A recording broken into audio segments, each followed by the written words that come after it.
एक तो उसके बारे में जरूर मैं कहना चाहता हूं। दूसरा जो मैं कहना चाहता हूं आपसे, एक अच्छी चर्चा की आपने कि नगर निकायों को आत्मनिर्भर बनना चाहिए। देखिए, उनका सशक्तिकरण का आधार क्या हो सकता है? नगरीय क्षेत्र में अगर विकास का काम करना है या और भी कोई काम करना, धन चाहिए, पैसा चाहिए, और धन के अभाव भी नहीं हो सकता है कोई काम। तो मैं धन्यवाद देना चाहूंगा भारत की सरकार को। मैं जब 13वें वित्त आयोग, 14वें वित्त आयोग और 15वें वित्त आयोग का आंकड़ा देख रहा था, उसमें बिहार के नगर निकाय पंचायत के जो धनराशि आवंटित की गई है, वो आंकड़े बड़े आश्चर्यजनक है बिहार के लिए। 13वें वित्त आयोग का आप देखेंगे आंकड़ा तो लगभग 6,000 करोड़ रुपए का है पूरे बिहार के नगर निकाय पंचायतों के लिए 5 साल के। और 14वें वित्त आयोग में वो 23,000 करोड़ पहुंच गया, और 15वें वित्त आयोग में लगभग 35,000 के आसपास पहुंच गया, 35,000 करोड़ के। तो ये एक नगर निकायों के अंदर और पंचायतों के अंदर भी इस राशि के कारण जो विकास का काम दिख रहा है बिहार में, तो उसका एक बड़ा धन के कमी का एक की पूर्ति थोड़ी होती हुई दिखती है। लेकिन मैं मानता हूं कि नगर निकाय अगर आत्मनिर्भर नहीं बने तो वो निर्णय नहीं कर पाएंगे। और आत्मनिर्भर बनने के लिए पहली शर्त क्या है? कम से कम अपने कर्मचारियों का वेतन स्वयं उपार्जित करें, मिनिमम। डेवलपमेंट तो उसकी बात की बात है। अगर कर्मचारी के वेतन नहीं उपार्जित कर पाएंगे तो क्या करेंगे? और आप गौर करेंगे उसका ये सब नहीं होने का एक बड़ा कारण क्या है? उनका इंफ्रास्ट्रक्चर कमजोर है। अगर आप विकास की बात करिए तो इंजीनियरिंग सेक्शन कमजोर है। तो उनका इंफ्रास्ट्रक्चर मजबूत हो, इसके लिए आवश्यक है कि उनको धनोपार्जन के जो माध्यम हो सकते हैं, एक माध्यम उनके पास है हाउस टैक्स का, होल्डिंग टैक्स बिहार में जो लगा। मेरा अनुभव है कि कोई भी नगर निकाय अपने निकाय के अंतर्गत के सभी होल्डिंग से टैक्स नहीं ले पाते। तो ये पहला काम ये होना चाहिए कि जो आपके हाथ में है अधिकार, जो काम आपके पास है, उसको पूरा करने के लिए जितनी शक्ति आपको चाहिए उतनी शक्ति सरकार दे, चाहे वो मैन पावर के रूप में हो या तकनीकी जानकारी के रूप में हो। पटना नगर निगम ने कुछ बेहतर प्रयास किए हैं, आउटसोर्स किया है, बाकी चीज किया है। तो एक तो मेरा आग्रह यह है कि नगर निकायों को सशक्त करने के लिए केवल पावर नहीं, केवल अधिकार की बात नहीं कर रहा हूं, जो नई टेक्नोलॉजी आ रही है, नई चीजें आ रही है, उनसे उनको मजबूत किया जाए। और दूसरा जो मेरा सुझाव है, सीधे नगर आयुक्त का वो सीआर लिखें। अभी देखना पड़ेगा कि कितना प्रोविजन आईएएस अफसर का सीआर लिखने का प्रोविजन मेयर को है कि नहीं, मुझे मालूम नहीं है। तो जब नहीं है तो यहां से नहीं हो सकता, क्योंकि आईएएस अफसर के सारे प्रोविजन तो भारत सरकार तय करती है। मिनिस्टर को तो विभाग के सेक्रेटरी का सीआर लिखने का पावर है, नो डाउट, हम लोग लिखते हैं, लिखा है अपने मंत्रियों सेक्रेटरी के पावर। लेकिन वो कानून में अभी शायद प्रावधान नहीं है जिसमें वो आईएएस अफसर का सीआर लिख सके, जो मेरी जानकारी है। तो बड़ी चीज है, आप सुझाव दीजिए, भारत सरकार अगर करती है तो अलग बात है। लेकिन मैं जरूर ये चाहता हूं कि नगर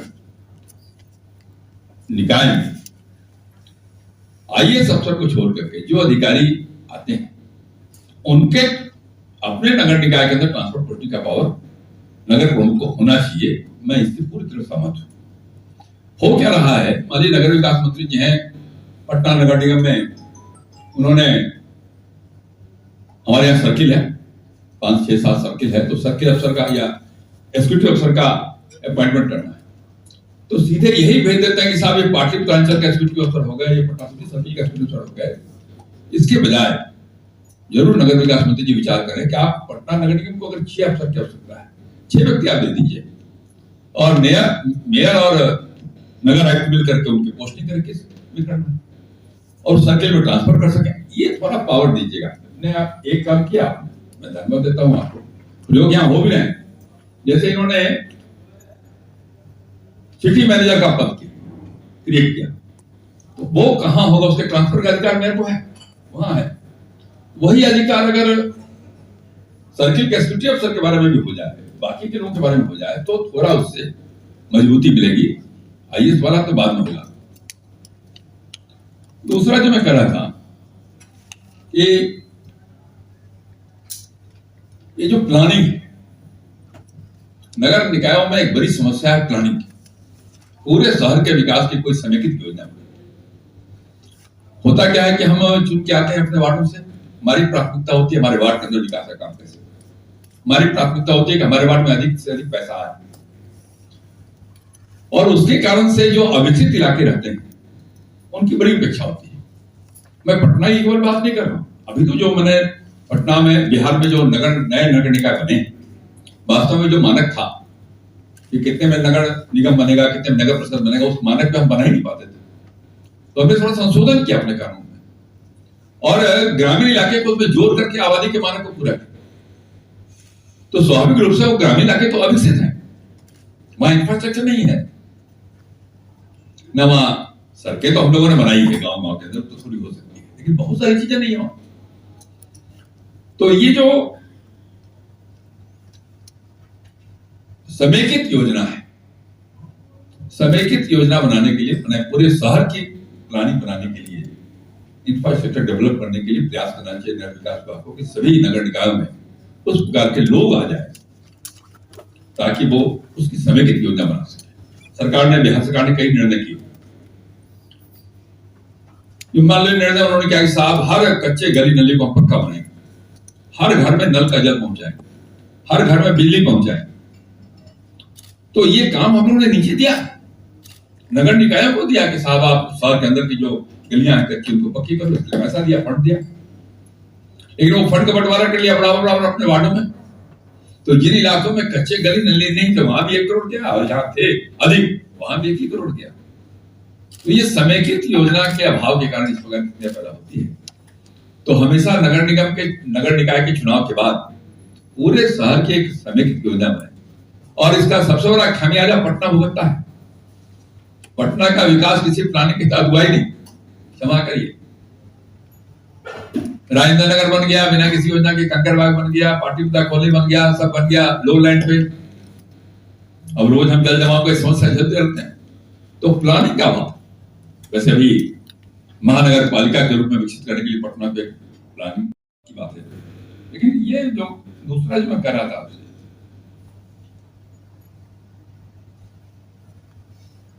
मैं तो यह भी चाहता हूं कि हर नगर निकाय का अपना एक कैडर बन जाए और उनको अपॉइंटमेंट का अधिकार। मान लीजिएगा कि उनको, वैसे थोड़ा कठिन है, लेकिन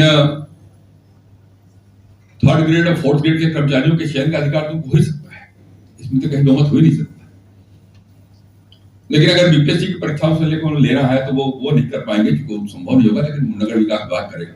लेकिन उसमें भी जो मैंने पहले कहा, विभाग केवल अधिकारी दे दे उनको जितनी आवश्यकता है, वो अपने यहाँ पोस्ट करें, तो थोड़ा उनके अधिकार में बढ़ोतरी होगी, और साथ साथ विकास के काम करने के लिए जो आवश्यकता महसूस हो रही है वो इंजीनियरिंग सेक्शन की है, और इंजीनियरिंग सेक्शन का भी बहुत अभाव है नगर निकाय में। उसकी भी कोशिश नगर विकास में की है, एक योजना इन्होंने बनाई है पूरे राज्य के अंदर, लेकिन वो भी अगर नगर निकाय के अंतर्गत काम करे तो ज्यादा बेहतर काम कर सकता है।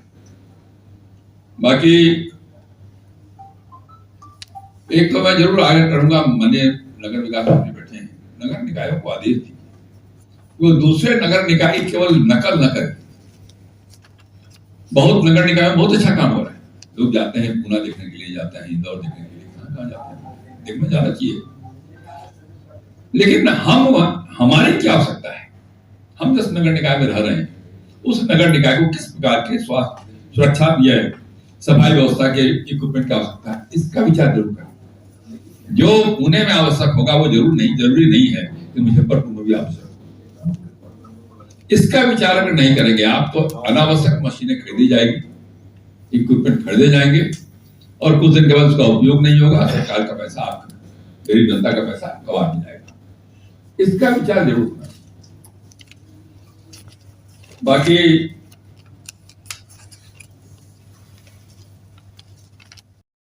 इंफ्रास्ट्रक्चर नहीं हो जाएगा,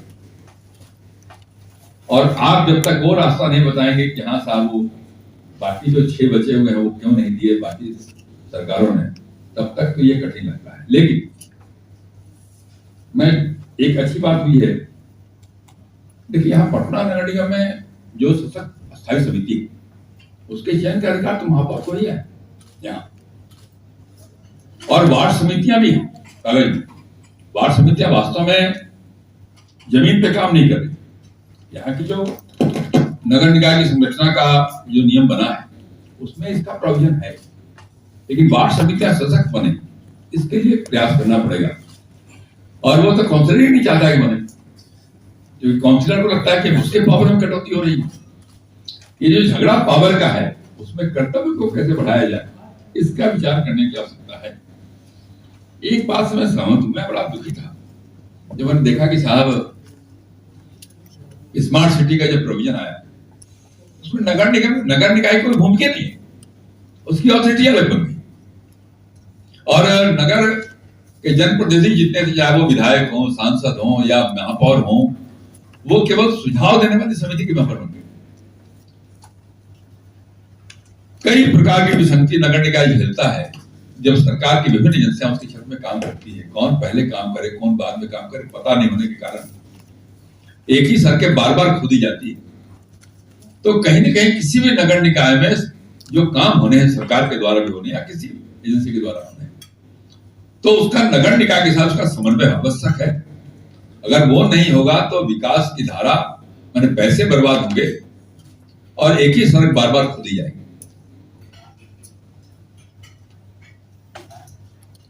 एक मैं राज्य सरकार को धन्यवाद दूंगा कि कंप्लेंट मैनेजमेंट सिस्टम को उन्होंने डेवलप किया है, केवल नगर निकायों में नहीं, संपूर्ण बिहार के विभिन्न विषयों पर जिस प्रकार का सिस्टम है डेवलप हुआ उसकी चर्चा पूरे देश में हो रही है। नगर निकाय के लेवल पर भी उस प्रकार की और चीजें डेवलप करें। आम आदमी को कोई शिकायत हो उसका निराकरण होना चाहिए, वो निराकरण नहीं अगर होता तो संतुष्टि नहीं होती, उस दिशा में पहल करने की आवश्यकता है। वैसे यहाँ आप जब बॉम्बे की बार बार बात करती हैं तो मुझे याद पड़ता है बॉम्बे में शिक्षा भी उनके पास है, स्वास्थ्य भी उनके पास है, हमारे पास भी पहले था, स्वास्थ्य भी था, शिक्षा था, हम स्वास्थ्य कर लेते थे, शिक्षा कर लेते थे। लेकिन आप ये भी समझते हैं कि उस समय जिस समय ये था उस समय जो स्वास्थ्य संरचना थी, आज उस संरचना के आधार पर मेडिकल कॉलेज खुलना है, तो मेडिकल कॉलेज आप नगर निकाय को दे करके उस कॉलेज को नहीं चला सकते हैं। कहां से आएंगे डॉक्टर, कहां से उसकी व्यवस्था, वो कठिन है। तो कुछ चीजें ऐसी हैं जो आज के डेट में बदली हुई परिस्थिति उन 18 चीजों में कौन कौन देना संभव नहीं है इसका भी विचार करिए। आज की स्थिति विचार करिए। केवल कोई संशोधन हो गया, संविधान में संशोधन तो कितना पता नहीं कितने हुए, आप भी जिस संशोधन की चर्चा करें क्या संशोधन है विचार करिए आप, 74वां की बात करेंगे। तो अगर कुछ चीजें अप्रासंगिक है जो व्यवहारिक नहीं है तो भारत सरकार को यह भी सुझाव देना चाहिए कि उसमें संशोधन करें और जो व्यवहारिक चीजें हैं वो लागू करें तो हो सकता है। देखिए हम लोगों ने कितने पावर दिए, जब हम लोगों ने ये तय किया कि साहब हर घर में नल जल लगाएंगे, तो हर घर में नल जल लगाने के लिए हमने मुखिया से भी नीचे वार्ड सदस्य जो थे उनको पावर दी, मैंने सबसे न्यूनतम इकाई थी उनको ही पावर दिया। अनुभव ठीक नहीं अलग बात, लेकिन दिया। तो ये कहीं से उद्देश्य नहीं है कि उनको पावर नहीं करना, उनको पावर नहीं देना है, लेकिन हमें जरूर चाहते हैं कि जो पावर नीचे दिए जाए उसके पहले उनको उसके लायक बनाने की कोशिश भी करनी चाहिए, उनको सशक्त करना चाहिए कई दृष्टि से, सामाजिक दृष्टि से भी, कानूनी दृष्टि से भी। ये एक आवश्यक अंग है। अंत में मैं केवल एक ही बात कहूंगा आपसे, बार बार एक ही बात को दोहराता हूं, अधिकार और कर्तव्य दोनों का समेकित विचार करेंगे तब वास्तव में चीजें जमीन पर उतरेगी। और अच्छी चर्चा आपने प्रारंभ की है और मुझे लगता है कि आने वाले दिनों में आपके सुझाव के माध्यम से कुछ परिवर्तन आ भी सकते हैं। और अब रूल्स नहीं बनेगा तो कैसे बनेगा, बिना रूल्स के तो कोई सरकार चल नहीं सकती है। हम लोग क्या तो था, पता नहीं आपको कैसे कहा कि पटना में नहीं है। हम लोग क्या कई कमेटियां थी पहले नगर निगम में, शिक्षा समिति, बाकी समिति, स्वास्थ्य समिति, कई समितियां थी। उस समितियों में मेंबर जाते थे, उनकी बैठकें हुआ करती थी। शायद अभी स्क्रिप्ट नहीं हो रहा होगा, वो होना चाहिए। लेकिन वो समस्या सवाल विषय केवल एक ही है कि आप उन समितियों का गठन करें, उन समितियों उन विषयों का कोई अधिकारी नगर निकाय के पास नहीं हो तो समितियों का अर्थ क्या है। मान लो स्वास्थ्य समितियां बनाते हैं और हेल्थ इंफ्रास्ट्रक्चर में या हेल्थ के जो सेंटर, चाहे वो स्वास्थ्य केंद्र हो, स्वास्थ्य केंद्र हो, प्राथमिक स्वास्थ्य केंद्र हो, उन स्वास्थ्य केंद्रों पर कोई अधिकारी नहीं नगर निकाय, तो उन समितियों का कोई अर्थ नहीं। जिन नगर निकाय के पास जिन चीजों का अधिकार है उनसे संबंधित समितियां ही बननी चाहिए, तो उसका लाभ हो सकता है, उसका लाभ मिल सकता है। तो मेरा वो एक सुझाव था आपसे। बाकी अब फिर कभी मिलेंगे तो बात करेंगे, सब बात करेंगे। तो डिप्टी सीएम साहब को जाना भी कहीं है, तो बिगड़ भी रहे होंगे कितना ज्यादा बोल रहा है। मैं इतना जरूर कहूंगा कि डिस्कशन मेरी तो कई बार आपसे चर्चा हुई है, बाकी लोगों से भी चर्चा हुई है। उसके जो कुछ सकारात्मक चीजें हैं उस सुझाव के तौर पर कई चीजें बुकलेट्स के द्वारा और कई चर्चा और परिचर्चा के द्वारा आज कई चीजें आई हैं। और ऐसे इस तरह के परिचर्चा के अवसर पर उपस्थित बिहार सरकार के सम्मानीय वरिष्ठ पूर्व मंत्री हम सबों के नेता श्री नंदकिशोर यादव जी, बिहार सरकार के पूर्व सम्मानीय मंत्री वरिष्ठ नेता श्री विनोद नारायण झा जी, हमारे बीच उपस्थित सामाजिक जीवन के विचारक के रूप में और हम सब जिनके साथ लंबे वक्त तक काम किए हैं श्री हरेंद्र प्रताप जी, हमारे बीच उपस्थित सम्मानीय विधायक श्री राकेश कुमार रोशन जी, हमारे बीच उपस्थित लंबे वक्त से हम सब साथ रहे हैं श्री रामानुज जी, हमारे बीच उपस्थित बहन रश्मि वर्मा जी, माननीय विधायक हैं, हमारे निकटवर्ती सम्मानीय विधायक श्री छत्रपति यादव जी, प्रजा फाउंडेशन की निदेशक श्रीमती प्रियंका शर्मा जी, हमारे बगल में बैठे श्री मिलन मास्के जी जो सीईओ हैं, प्रोजेक्ट कोऑर्डिनेटर श्री अविनल धोनी जी, सभी सहयोगीगण, सभी उपस्थित इस पर चर्चा में भाग ले रहे हमारे मित्रों, नौजवान साथियों, अभी हमारे सभी प्रमुख विद्वान वक्ताओं ने विस्तार से नगरीय विकास, उसकी संभावनाएं और देश के विकास में उसके महत्व पर अपने अपने विचारों को संक्षिप्त में रखने का काम किया है। हम नगर विकास एवं आवास विभाग के मंत्री के रूप में हम सभी अपने महानुभावों को हृदय से धन्यवाद देते हैं कि आपने जो विचार प्रकट किए हैं वो विचार कहीं कहीं हमारी सरकार के लिए, हमारे विभाग के लिए एक मार्गदर्शन का काम करेगा। चुनौतियां तो बहुत है और अभी हमारे पूर्व के वक्ताओं ने कहा भी है कि किसी भी राष्ट्र में या राज्य के या देश के विकास के लिए उसका नगरीय क्षेत्रफल का एक बड़ा महत्व है। उसके अनुसार बिहार में लगभग उसकी जो पॉपुलेशन था वो 11.27 था, जो बाद में 15.28 है। तब भी जो राष्ट्रीय औसत है उससे हम काफी पीछे हैं। 31.6 जो डेटा मेरे पास है, हो सकता है इसमें वृद्धि हुई होगी।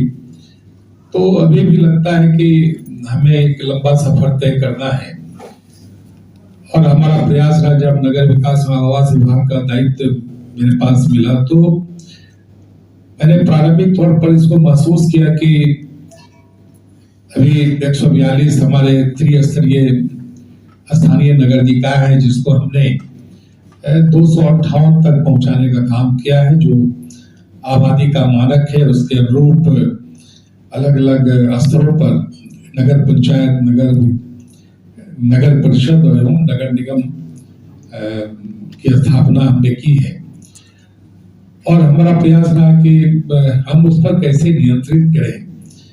तो इसके लिए हमने सभी जो हमारे प्रमंडल है वहाँ हमने निदेशालय की स्थापना की है और उप निदेशक पद का सृजन किया है। अधिकारियों की कमी के कारण अभी तत्काल जो उप निदेशक है वो जो प्रमंडलीय आयुक्त है उसके जो सचिव है वो अतिरिक्त प्रभार में, क्योंकि पटना मुख्यालय से सभी स्थानीय नगर निकायों का नियंत्रण मुझे लगता है कि बड़ा कठिनाई भरा है, क्योंकि सिर्फ प्रशासनिक कार्य तो हम कर सकते हैं लेकिन सीधे तौर पर उसकी गतिविधियों से हम रूबरू नहीं हो सकते हैं और जिससे कि अनुसरण करके उन्हें और हम दिशा दे सकें। दूसरा जो हमारा प्रयास रहा कि पहले जो हमारे निगम पार्षद हैं या वार्ड कमिश्नर हैं वो अध्यक्ष को चुनते थे, चेयरपर्सन को चुनते थे, तीनों 3 टायर में।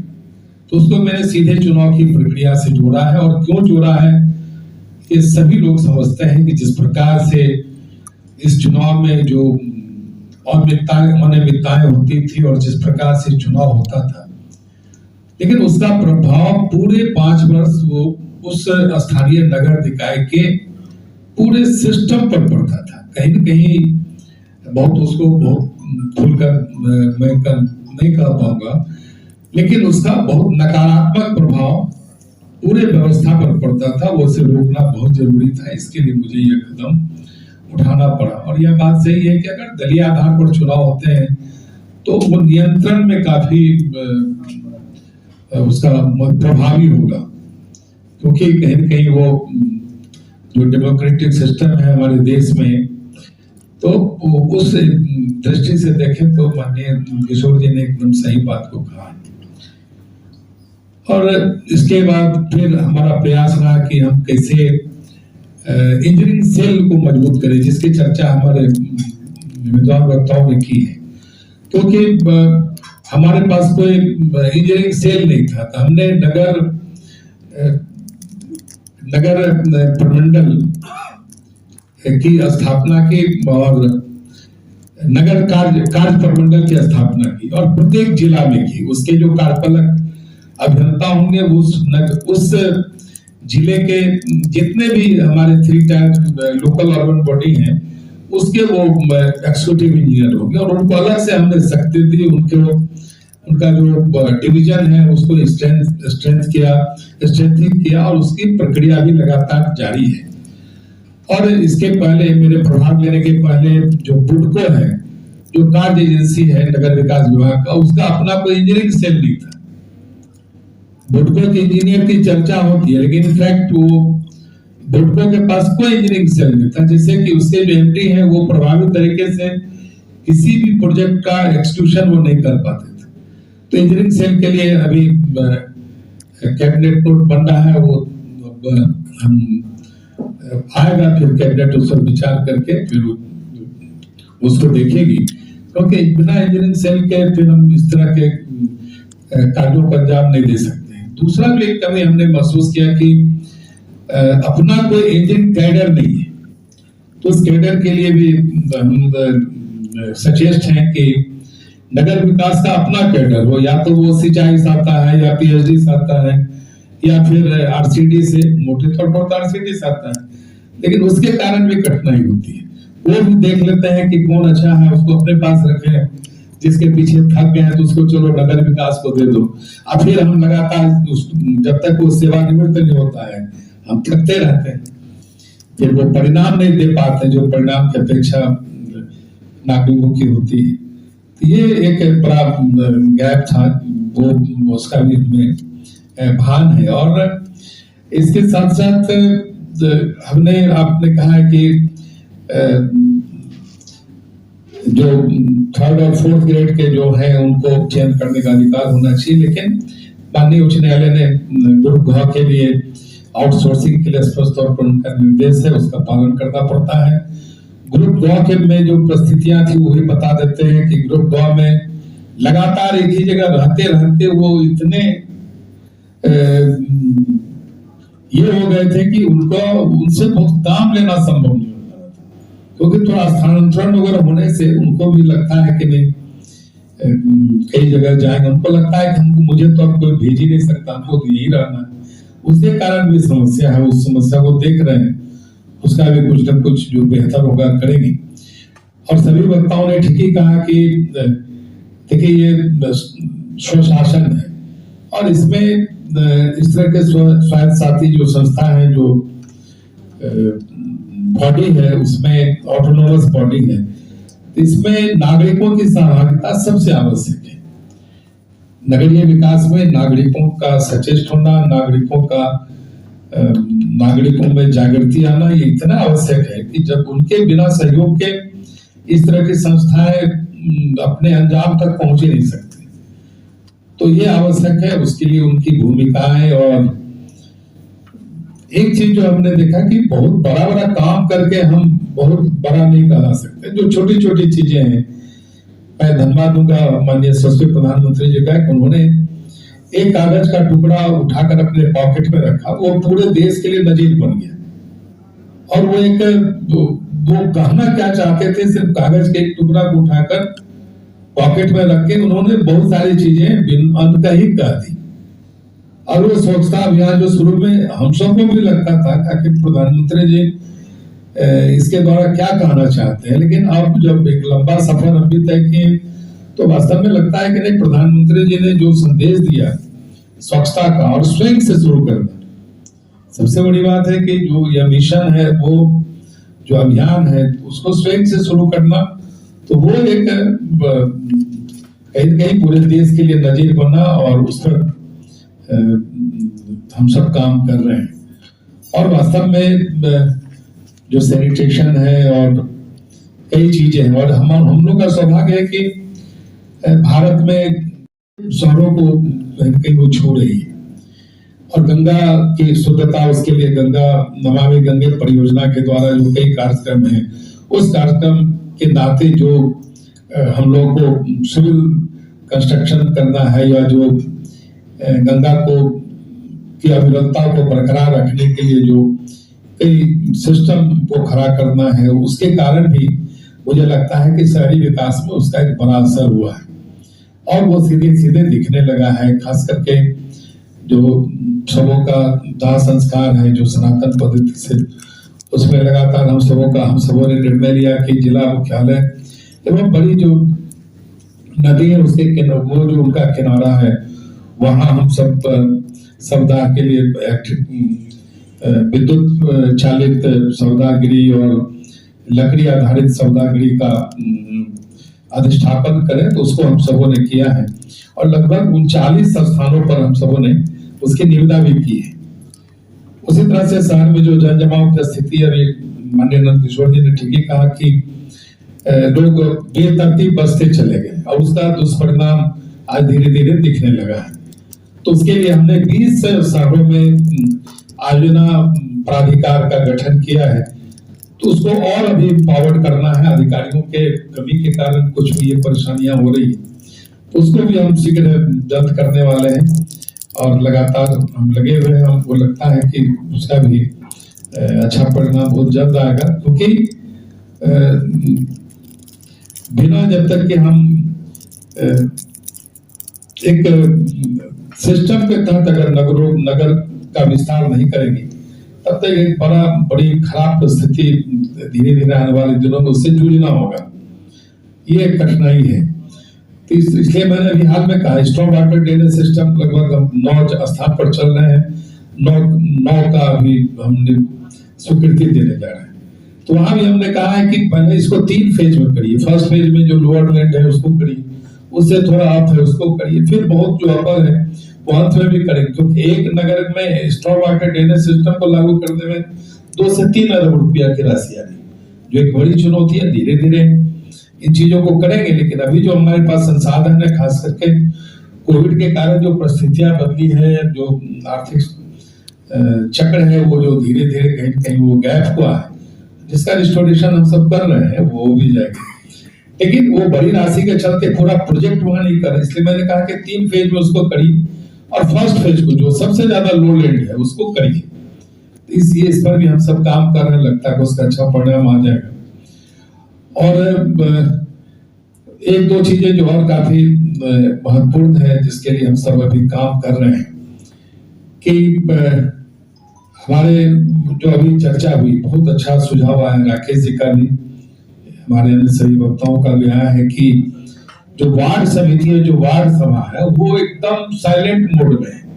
और ठीक है, कहीं कहीं कुछ बात है, अधिकार की तरह ही वो चेंज हो, लेकिन बाद में जब बोर्ड की बैठक होती है तो उसमें वार्ड समिति के प्रस्ताव आ जाते हैं, लेकिन वार्ड समिति की बैठक बेहतर ढंग से रेगुलेट हो रही है कि नहीं, ये समझ में नहीं आता। तो इसको ये भी हमारे ध्यान में है कि वार्ड समिति या वार्ड सभा जितना सशक्त होगी, उतना बेहतर ढंग से प्रस्ताव आएंगे। और एक माननीय नंद किशोर जी ने ठीक ही कहा कि राशि हम कितना भेजते हैं वहां जाकर वो हिस्सा बराबर हो जाता है, जिसके कारण जो बड़ी योजना है जो पूरे शहर को वो कहीं कहीं इफेक्ट करेगी, वो उसका इन्फोर्समेंट नहीं हो पाता है। इसलिए हमने अभी निर्देश दिया है कि अब कुछ जो बड़ी योजना है जो पूरे शहर को कहीं ना कहीं एक नया स्वरूप दे सकती है, उसको डेजिग्नेट करके उसकी राशि को कहीं न कहीं हम यहाँ से जो राज्य योजना मद से तो हम डेजिग्नेट करके भेज सकते हैं, भेज रहे हैं, लेकिन जो बोर्ड को तय करना है वहां एक कठिनाई हो रही है। तो उसके लिए क्या किया जाए वो एक वर्कआउट कर रहे हैं, उसको भी कुछ न कुछ उसका एक रास्ता निकालने का प्रयास करेंगे। तो ये कई चीजें हैं जो शहरी नगर के विकास के लिए जो बहुत समय में 1-1.5 वर्ष के कार्यकाल में जो करने का हमारा प्रयास था, हम किए गए कुछ मौलिक चीजें हैं जो कहीं न कहीं इन सारी चीजों को रेगुलेट करने में वो कठिनाई आ रही थी, उसको नियम के दायरे में उसको रेगुलेट करने का प्रयास किए हैं। और जितने भी सुझाव आए हैं और जो कई बुकलेट्स हैं या प्रजा फाउंडेशन ने जो अच्छी बात कही है कि ट्रेनिंग का जो हमारे वार्ड कमिश्नर्स हैं उनका प्रशिक्षण हो कि उनके क्या दायरे हैं, उसको नगरीय क्या सोच होनी चाहिए। और मैं तो कहूंगा कि शहर के जो कुछ लीडिंग पर्सन्स हैं जो समाज को वो प्रभावित करते हैं, तो वो उनके साथ भी हम लोग का ये काउंसिल मतलब इस तरह के विमर्श हो जो कहीं न कहीं समाज को प्रभावित करते हैं, तो उनके साथ होने से क्या होगा कि धीरे धीरे वो सारी चीजें पिरामिड की तरह नीचे तक जाएंगी। तो इसे भी करने की आवश्यकता है, उस पर भी हम काम कर रहे हैं। तो मोटे तौर पर अभी समय की कमी है क्योंकि मुझे 11:30 बजे से पूरे बिहार के गौशालाओं के अध्यक्ष और सचिव को बुलाए हैं गौ संवर्धन के लिए। वो भी एक बड़ा कार्यक्रम है क्योंकि मैंने कोविड काल में भी देखा है कि ग्रामीण अर्थव्यवस्था में पशुपालन और कृषि ने काफी अपनी अहम भूमिका निभाई है। जहाँ बड़े बड़े उद्योग धंधे बंद थे, जहाँ बाजार ठप हो चुका था, लेकिन ग्रामीण अर्थव्यवस्था कहीं न कहीं साइलेंट मोड में जारी था। और इसलिए मेरा जो डेवलपमेंट का जो रेट है 2.5 वो कंटिन्यू रहा सिर्फ इस 2 कंपोनेंट के कारण। इसलिए हमको लगा कि गौ संवर्धन और इससे जुड़ी हुई कई चीजें हैं, तो उसके लिए पूरे बिहार स्तर पर एक बैठक करें। एक बैठक एक जमाने में हुई थी, उसी को चाह रहे थोड़ा और सिस्टमेटिक ढंग से करें। इन्हीं शब्दों के साथ जो आपके सुझाव आए हैं और समय समय पर जो सुझाव आते रहेंगे वो हमारे विकास के चक्र का एक महत्वपूर्ण हिस्सा जरूर बनेगा। और जो राज्य का संसाधन है, जो नियमावली है, उसके आलोक में उन सारी चीजों को कहीं न कहीं जमीन पर उतारने का एक बेहतर प्रयास करेंगे। बिहार काफी आगे गया है, लेकिन काफी आगे उसे जाना है, उसमें आप सबों की भूमिका है। और उस भूमिका को सम्मान करते हुए और आपके सुझाव को सहेज कर हम ले जाते हैं कि कहीं कहीं आपके सुझाव हमारे लिए एक संबल का काम करेंगे। बहुत बहुत थैंक यू।